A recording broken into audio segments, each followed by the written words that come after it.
Alrighty, so today's stream was a little bit of a mess. So I am going to paint this for you guys today using the step-by-steps on how to paint this. And then I am going to just post it on YouTube as part of this week's stream.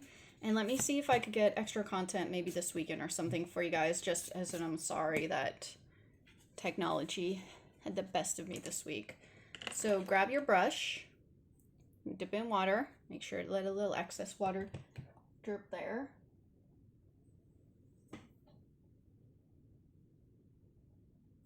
Make sure I am not live anymore.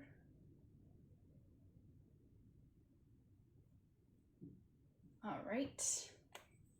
Now we want to start mixing up some of Luna's colors. Luna's going to be a little tricky because you don't want to draw her too dark, but you do need a blue, which my blue is right here.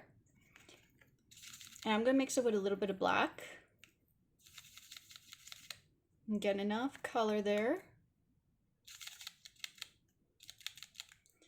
And then I could test it on my napkin. I use a napkin for testing my color a lot to make sure it's the right one. And a lot of it is trial and error. So it's all practicing and understanding how colors work together. And if you're curious, read a little about something called color theory. Color theory is very important, especially as you start coloring more of your work and you start understanding why certain colors go together and why certain colors don't. And this is very important for coloring. So there's a color wheel, and you use the color wheel to pick colors that work together and don't. So it's something really fun for me actually to read about. I love reading about color theory. So right now I'm just going in and adding all the darks in her skin.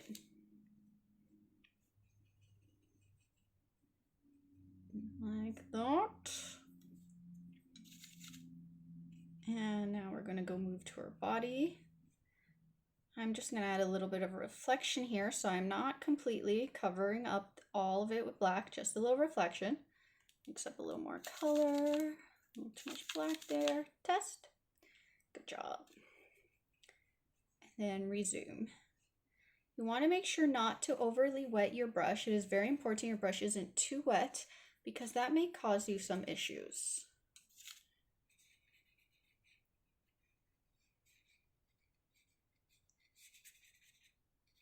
So filling that in with dark colors.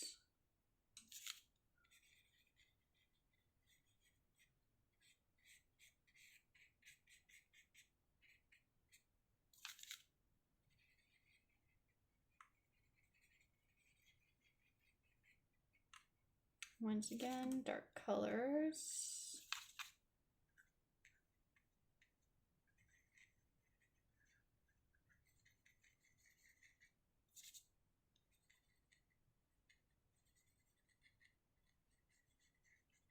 And that's her base color right there for you guys. And her hair is more blue. So I'm going to mix up just more basic blue without the black for her hair. I think you can see it right there. And now I'm going to color in this part of her hair. If I find that it's matchy to the other blue, I'm just going to add a little more of another blue, just make it a little different. There we go.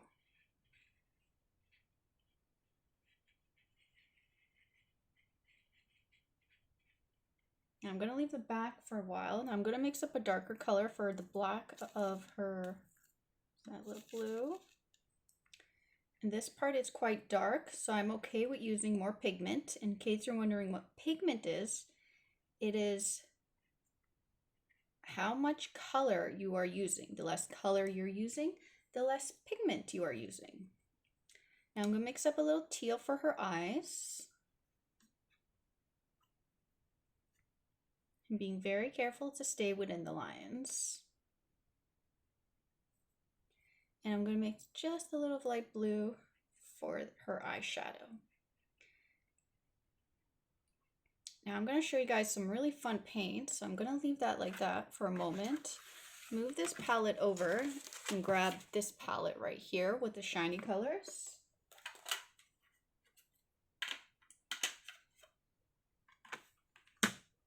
The reason why is now I can add glitter paint. So this paint right here is actually sparkly metallic. And I'm going to give her glitter on her shoes and her hair. Since she is magical, she deserves some glitter.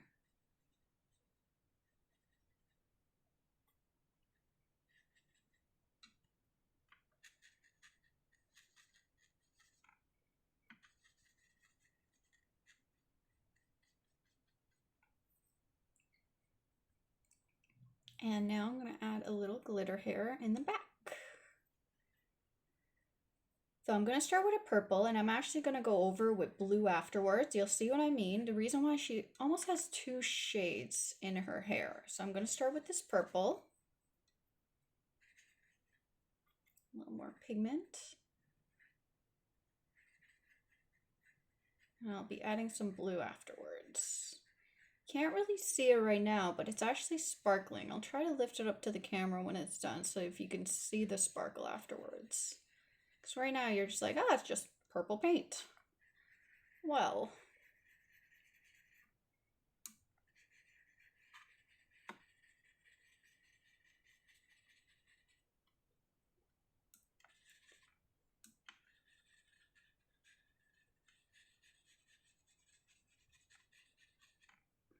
Let's get that colored.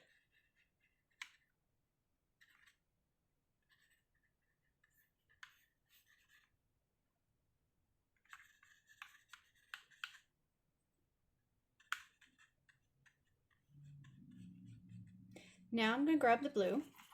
I'm actually going to be going over with where the purple was with some blue. See how I'm doing that? Because the two colors are very complementary to each other, I'm able to work over. And with watercolors, you could always layer, but you always have, when you layer, you have to start with the lighter color. Start with the lighter color, then work into the dark color. A little sparkles here too.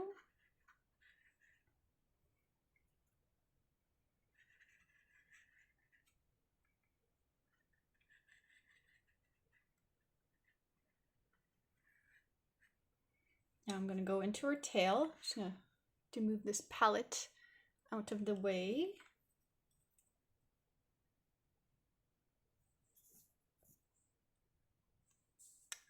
Oops. Hope it's still working. We'll find out. There we go.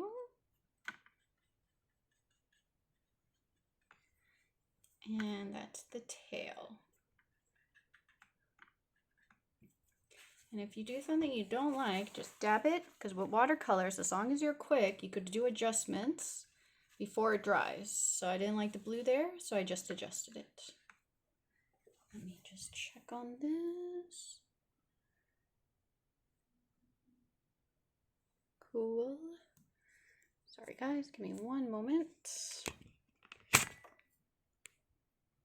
My phone was yelling at me on something and I just had to do that.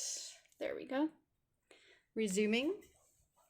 So there's some sparkly and some color there for you. We're going to move this palette away and we're bringing this palette back.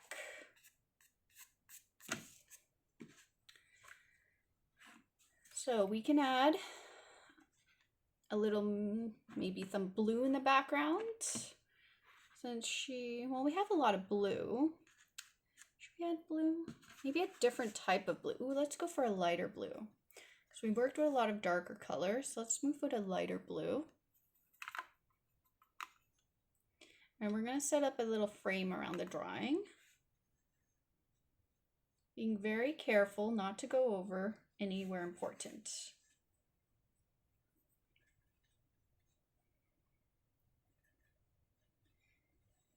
And last week we pre-wet it, where this week I'm just going in more with the colors, still keeping it quite wet.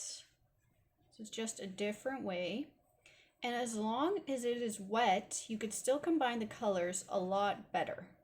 So once it's dry, you will have lines, but when it's wet, you can focus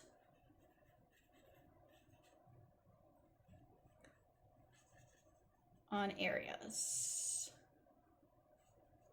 and keeping them quite smooth. Over here. Sorry guys, the way my hand moves, I just need to adjust the paper occasionally. Or shove the palette out of the way too. Now before I move on to the rest of the drawing, since this area is still quite wet, I'm just going to add a little more detail to it. I'm just going to grab a little purple maybe.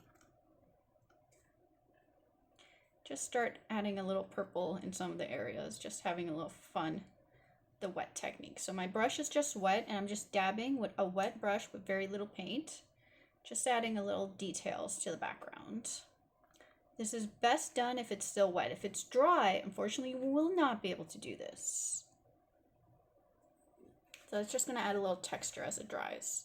And if you want, you could dab a little bit of water, just water, and you'll see it spreading out.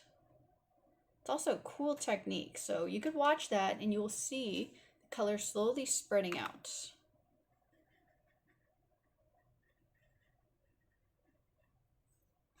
Now I'm going to flip this around since that is wet and I do not want to put my hand into where it's wet. And try to follow this line across. If there's too much paint, I just dab it in my tissue right here.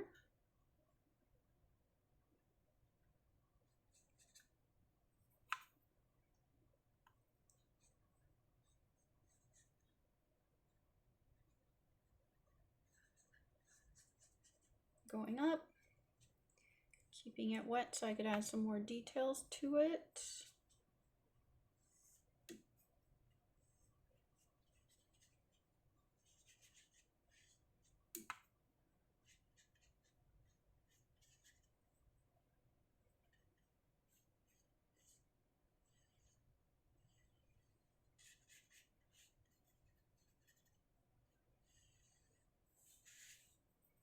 So you can see at the bottom here how it started spreading around in the areas where I added more water over.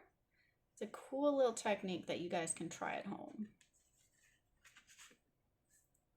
It's all about playing around. Grab a scrap piece of paper and just play around with different techniques. So when that scrap piece of paper, just start blotching random like wet colors and see what happens when you put water over it, or see what happens when you dab it dry. See what happens when you add a little texture. Like play around with it. Like just a scrap piece of paper so you don't really care what you're putting on it. And just have fun with creating different effects with watercolor. Wetting the brush, dry brush, whatever it might be. Just play around with it because that's how you learn. So I'm jabbing with just water, just water, just water, just water. Now the last thing you can do if you want, while the background dries, is I can go back because now her body is dry and just add a little more shading to her body, just in certain areas, just to add a little more depth to it. So I remixed the original color and I'm actually going to darken the wing here because with watercolors, you can overlay colors once they are dry to darken them, add more details, whatever it might be. So this way it looks almost more 3D. I'm just going to add a little blue back here just to make it look like her hoof is in the background. And I'm going to add a little darkness under her neck.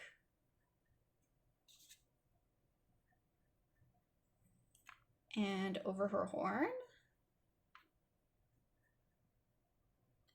Like that, and just a little bit under her hair. So there's the finished drawing, and when you finish a drawing and you're happy with it, you could always sign it if it's dry. If it's wet, don't sign it just yet. So this area is dry. And this means I am done. The only other thing I could add, once I find it, let me use gold for now, is you could add little details in her hair. Because she has little dots for the reflections in the hair. I think I have a white somewhere, but of course I put it away. Do you work? Oh, this works. So now I'm gonna add little dots with my white. This is a white painter Sharpie.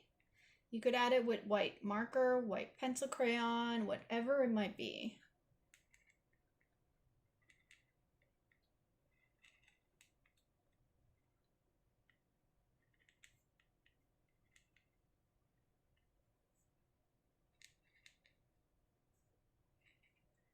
So now she has reflections as well.